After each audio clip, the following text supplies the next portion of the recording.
Hello friends. आज हम NCERT history का 6th क्लास का चैप्टर जो है 6 करेंगे, जिसका नाम है नए प्रश्न नए विचार। अनघा निकली सैर पर।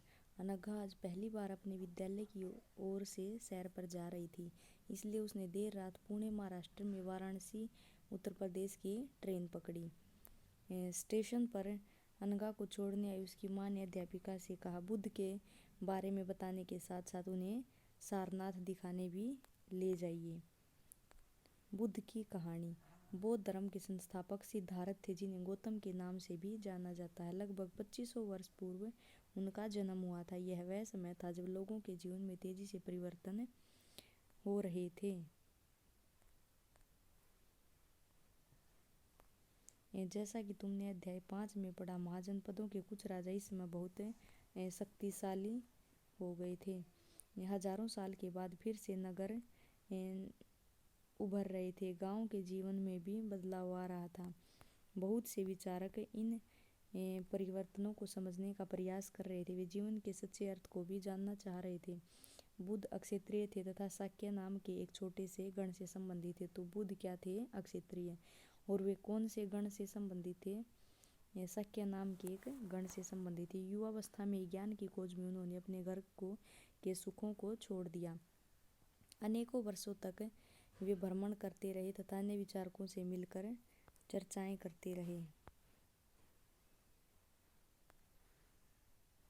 अंततः ज्ञान प्राप्ति के लिए उन्होंने स्वयं ही रास्ता ढूंढने का निश्चय किया। इसके लिए उन्होंने बोध गया बिहार में एक पीपल के नीचे कई दिनों तक तपस्या की। अंततः उन्हें ज्ञान प्राप्त हुआ। इसके बाद से वे बुद्ध के रूप में जाने लगे। यहाँ से वे वाराणसी के निकट स्थित सारनाथ गए, जहाँ उन्होंने पहली बार उपदेश दिया। कुशीनारा में मृत्यु से पहले का शेष जीवन उन्होंने पैदल ही एक स्थान से दूसरे स्थान की यात्रा करने लगे और लोगों को शिक्षा देने में व्यतीत किया। बुद्ध ने शिक्षा दी कि यह जीवन कष्टों और दुखों से भरा हुआ और ऐसा हमारी इच्छाओं और लालसाओं जो हमेशा पूरी नहीं हो सकती के कारण होता है।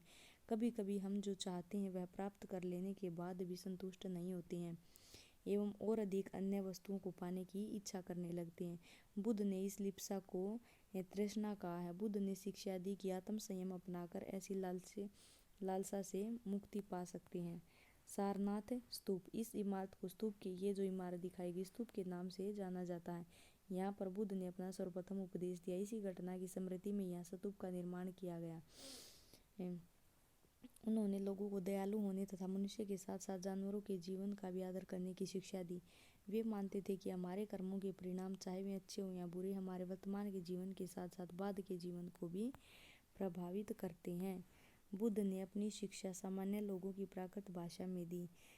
इससे सामान्य लोगों को भी संदेश जो है समझ में आ जाते थे। बुद्ध ने कहा कि लोग किसी शिक्षा को केवल इसलिए नहीं स्वीकार करते कि यह उनका उपदेश है, बल्कि वे उसे अपने विवेक से मापें। आओ देखें उन्होंने ऐसा किस प्रकार किया। किसा गौतमी की कहानी। यह बुद्ध के विषय में एक प्रसिद्ध कहानी। एक समय की बात है। किसा गौतमी नामक एक स्त्री का पुत्र मर गया। वह इस बात से इतनी दुखी हुई कि वह अपने बच्चे को गोद में लिए नगरों की सड़कों पर घूम घूम कर लोगों से प्रार्थना कर रही थी कि कोई उनके पुत्र को जीवित कर दे। एक भला आदमी उसे बुद्ध के पास ले गया। बुद्ध ने कहा, मुझे एक मुट्ठी सरसों के बीज ला कर दो, मैं तुम्हारे पुत्र को जीवित कर दूंगा। किस्मा गौतमी बहुत प्रसन्न हुई, पर जैसे ही वह बीज लाने के लिए जाने लगी तो बुद्ध ने उसे रोका और कहा, ये बीज एक ऐसे घर से मांग कर लाओ जहाँ किसी की मृत्यु न हुई हो।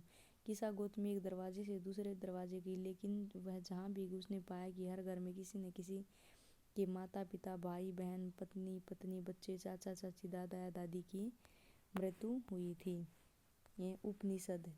जिस समय बुद्ध उपदेश दे रहे थे उसी समय उससे भी थोड़ा पहले दूसरे अन्य चिंतक भी कठिन प्रश्नों का उत्तर ढूंढने का प्रयास कर रहे थे। एक मिनट फ्रेंड्स।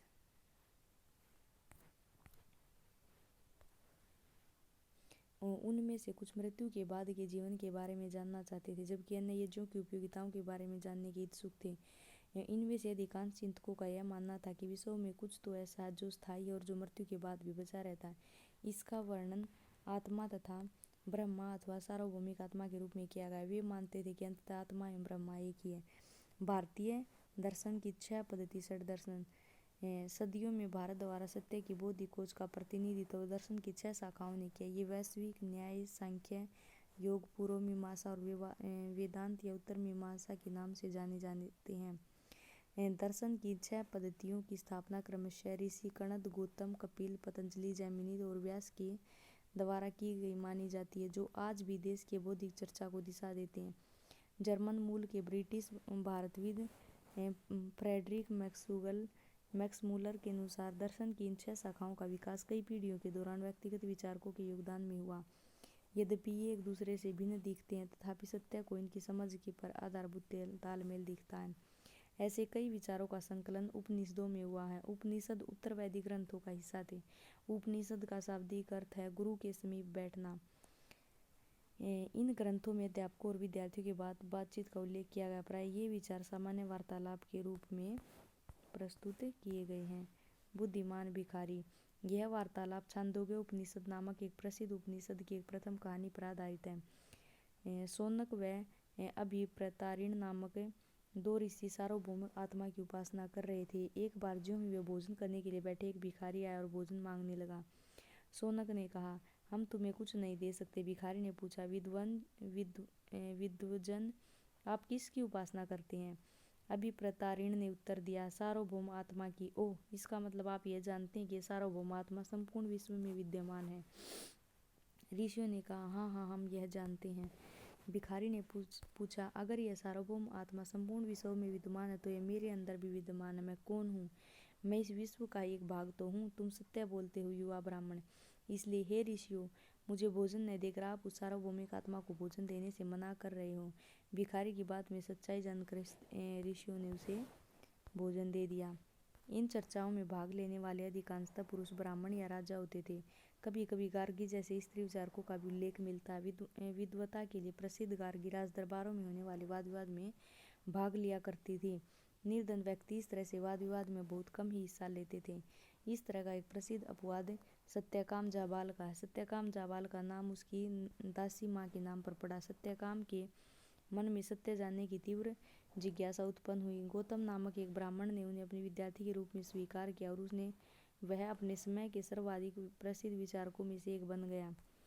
उपनिषद के कई विचारों का विकास बाद की प्रसिद्ध विचार शंकराचार्य द्वारा किया गया, जिसका कक्षा 7 में जो है वर्णन पढ़ेंगे। व्याकरणविद पाणिनि। इस युग में कुछ अन्य विद्वान भी खोज कर रहे थे। उन्हीं प्रसिद्ध विद्वानों में एक पाणिनि ने संस्कृत भाषा के व्याकरण की रचना की। उन्होंने स्वर तथा व्यंजनों को एक विशेष क्रम में रखकर उसके आधार पर सूत्रों की रचना की। ये सूत्र बीजगणित के सूत्रों से काफी मिलते जुलते। इनका प्रयोग कर उन्होंने संस्कृत भाषा के प्रयोग के नियम लघु सूत्रों लगभग 3000 के रूप में लिखे। जैन धर्म। इस युग में अर्थात लगभग 2500 वर्ष पूर्व जैन धर्म के 24वें अर्थात अंतिम तीर्थकर वर्धमान महावीर ने भी अपने प्रयासों का प्रचार किया। वह वज्जी संघ के लिच्छवी कुल से एक अक्षत्रिय राजकुमार थे। इस संघ के विषय में अध्याय 5 में पढ़ा है। 30 वर्ष की आयु में उन्होंने घर छोड़ दिया और जंगल में रहने लगे। 12 वर्ष तक उन्होंने कठिन व एकाकी जीवन व्यतीत किया। इसके बाद उन्हें ज्ञान प्राप्त हुआ। उनकी शिक्षा सरल थी। सत्य को जानने की इच्छा रखने वाले प्रत्येक स्त्री व पुरुष को अपना घर छोड़ देना चाहिए। उन्होंने अहिंसा के नियमों का कड़ाई से पालन करना चाहिए, अर्थात किसी को भी जीव को न तो कष्ट देना चाहिए, न ही उसकी हत्या करनी चाहिए। महावीर का कहना था, सभी जीव जीना चाहते हैं, सभी के लिए जीवन प्रिय है। महावीर ने अपनी शिक्षा प्राकृत में दी। यही कारण है कि साधारण जन भी उनके तथा उनके अनुयायियों की शिक्षाओं को समझ सके। देश के अलग अलग हिस्सों में प्राकृत के अलग अलग रूप प्रचलित थे। प्रचलन के आधार पर ही उनके अलग अलग नाम थे। जैसे मगध में बोली जाने वाली प्राकृत मागधी कहलाती थी। जैन नाम से जाने गए महावीर के अनुयायियों को भोजन के लिए भिक्षा मांगकर सादा जीवन बिताना होता था। उन्हें पूरी तरह से ईमानदार होना पड़ता था। चोरी न करने की उन्हें सख्त हिदायत थी। उन्हें ब्रह्मचर्य का पालन करना होता था। पुरुषों को वस्त्रों सहित सब कुछ त्याग देना पड़ता था। अधिकांश व्यक्तियों के लिए ऐसे कड़े नियमों का पालन करना बहुत कठिन था। फिर भी हजारों व्यक्तियों ने इस नई जीवन शैली को जानने और सीखने के लिए अपने घरों को छोड़ दिया। कई अपने घरों पर ही रहे और भिक्षु भिक्षुणी बने लोगों को भोजन प्रदान कर उनकी सहायता करते रहे। जैन जैन शब्द जिन शब्द से निकला, जिसका अर्थ है विजेता। महावीर के लिए जिन शब्द का प्रयोग हुआ। मुख्यतः व्यापारियों ने जैन धर्म का समर्थन किया। किसानों के लिए इस नियमों का पालन करना अत्यंत कठिन था, क्योंकि फसल की रक्षा के लिए उन्हें कीड़े मकोड़ों को मारना पड़ता था। और बाद की सदियों में जैन धर्म उत्तर भारत के कई हिस्सों के साथ साथ गुजरात, तमिलनाडु और कर्नाटक में भी फैला। महावीर तथा उसके अनुयायियों की शिक्षा कई शताब्दियों तक मौखिक रूप से ही रही। वर्तमान रूप में उपलब्ध जैन धर्म की शिक्षाएं लगभग 1500 वर्ष पूर्व गुजरात में वल्लभी नामक स्थान पर लिखी गई थी। अब हम यहाँ संघ के बारे में पढ़ेंगे। महावीर तथा बुद्ध दोनों का ही मानना था कि घर का त्याग करने पर ही सच्चे ज्ञान की प्राप्ति हो सकती है। ऐसे लोगों के लिए उन्होंने संघ नामक संगठन बनाया, जहाँ घर का त्याग करने वाले लोग एक साथ रह सके। संघ में रहने वाले बौद्ध भिक्षुओं के लिए बनाया गया नियम विनय पिटक नामक ग्रंथ में मिलते हैं। विनय पिटक से हमें पता चलता है कि संघ में पुरुषों और स्त्रियों के रहने की अलग अलग व्यवस्था थी। सभी व्यक्ति संघ में प्रवेश ले सकते थे। हालांकि संघ में प्रवेश के लिए बच्चों को अपने माता पिता से, दासों को अपने स्वामी से, राजा के यहाँ अपने काम करने वाले लोगों को राजा से, कर्जदारों को अपने देनदारों से अनुमति लेनी होती थी। कि स्त्रियों को इसके लिए अपने पति से अनुमति लेनी होती थी। संघ में प्रवेश करने वाले स्त्री पुरुष बहुत ही सादा जीवन जीते थे। वे अपना अधिकांश समय ध्यान में बिताते थे और दिन के एक निश्चित समय वे शहर तथा गांव में जाकर भिक्षा मांगते थे। यही कारण है कि उन्हें भिक्षु भिक्षुणी, साधु भिखारी के लिए प्राकृत शब्द कहा गया। वे आम लोगों को शिक्षा देते थे और साथ ही एक दूसरे की सहायता भी करते थे। किसी तरह की आपसी लड़ाई का निपटारा करने के लिए वे प्राय बैठकें भी किया करते थे। संघ में प्रवेश लेने वालों में ब्राह्मण, क्षत्रिय, व्यापारी, मजदूर, नाई, गणिकाएं तथा दास शामिल थे। इनमें से कई लोगों ने बुद्ध की शिक्षाओं के विषय में लिखा और कुछ लोगों ने संघ के अपने जीवन के विषय में सुंदर कविताओं की रचना की। ये देखिए पहाड़ी को काटकर बनाई गई गुफा। यह कार्ले वर्तमान महाराष्ट्र में स्थित एक गुफा। भिक्षु भिक्षुणी इन शरण सतलों में रहकर जो है ध्यान किया करते थे। अब हम यहाँ विहार के बारे में पढ़ेंगे। जैन और बौद्ध भिक्षु पूरे साल एक स्थान से दूसरे स्थान घूमते हुए उपदेश दिया करते थे। केवल वर्षा ऋतु में जब यात्रा करना कठिन हो जाता था तो वे एक स्थान पर ही निवास करते थे। ऐसे समय वे अपने अनुयायियों द्वारा उद्यानों में बनवाए गए अस्थायी निवासों को तथा पहाड़ी क्षेत्रों की प्राकृतिक गुफाओं में रहते थे। जैसे जैसे समय बीतता गया, भिक्षु भिक्षुणियों ने स्वयं तथा उनके समर्थकों ने अधिक स्थायी शरण स्थलों की आवश्यकता का अनुभव किया। तब कई शरण स्थल बनाए गए जिन्हें विहार कहा गया। आरंभिक विहार लकड़ी के बनाए गए और बाद में इनके निर्माण में ईंटों का प्रयोग होने लगा। पश्चिम भारत में विशेषकर कुछ विशेष पहाड़ियों को खोदकर बनाए गए। एक बौद्ध धर्म ग्रंथ से ज्ञात होता है। जिस तरह महासागरों में मिलने वाली नदियों की अलग अलग पहचान समाप्त हो जाती, ठीक उसी तरह बुद्ध के अनुयायी जब भिक्षुओं की श्रेणी में प्रवेश करते तो वे अपना वर्ण, श्रेणी और परिवार सब त्याग देते हैं। प्राय किसी धनी व्यापारी, राजा अथवा भूस्वामी द्वारा दान में दी गई भूमि पर विहार का निर्माण होता था।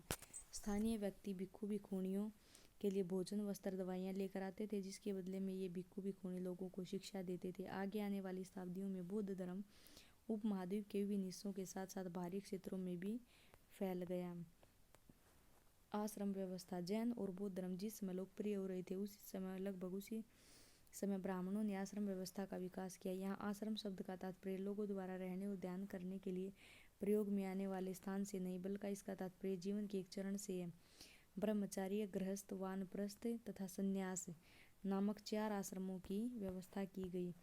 ब्रह्मचार्य के अंतर्गत ब्राह्मण, अक्षत्रिय तथा वैश्य से यह अपेक्षा की जाती थी कि इस चरण के दौरान वे सादा जीवन बिताकर वेदों का अध्ययन करेंगे। गृहस्थ आश्रम के अंतर्गत उन्हें विवाह कर एक गृहस्थ के रूप में रहना होता था। वानप्रस्थ के अंतर्गत उन्हें जंगल में रहकर साधना करनी होती थी। अंततः उन्हें सब कुछ त्याग कर सन्यासी बन जाना था। आश्रम व्यवस्था ने लोगों को अपने जीवन का कुछ हिस्सा ध्यान में लगाने पर बल दिया। प्राय स्त्रियों को वेद पढ़ने की अनुमति नहीं थी और उन्हें अपने पतियों द्वारा पालन किए जाने वाले आश्रमों का ही अनुसरण करना होता था। तो फ्रेंड्स, ये था हमारा आज का चैप्टर। और अब हम यहाँ पर कुछ सही व गलत वाले जो हैं क्वेश्चन करेंगे। बुद्ध ने पशु बलि को बढ़ावा दिया? नहीं। बुद्ध द्वारा प्रथम उपदेश सारनाथ में देने के कारण इस जगह का बहुत महत्व था। हाँ, ये जो है सही है। बुद्ध ने शिक्षा दी कि हमारे कर्मों का हमारे जीवन पर कोई प्रभाव नहीं पड़ता। नहीं, ये बात गलत है। बुद्ध ने बोध गया से ज्ञान प्राप्त किया। ये बात ठीक है। उपनिषदों के विचारकों का मानना था कि आत्मा और ब्रह्मा वास्तव में एक ही हैं। ये भी ठीक बात है। उपनिषदों के विचारक अच्छा, ये थे जो है सही और गलत वाले कुछ महत्वपूर्ण तिथियां। उपनिषदों के विचारक जैन, महावीर तथा बुद्ध लगभग 2500 वर्ष पूर्व, जैन ग्रंथों का लेखक लगभग 1500 पूर्व। तो ये था फ्रेंड्स हमारा आज का चैप्टर। अगली वीडियो में जो है हम आपके लिए नेक्स्ट चैप्टर लेके आएंगे। धन्यवाद।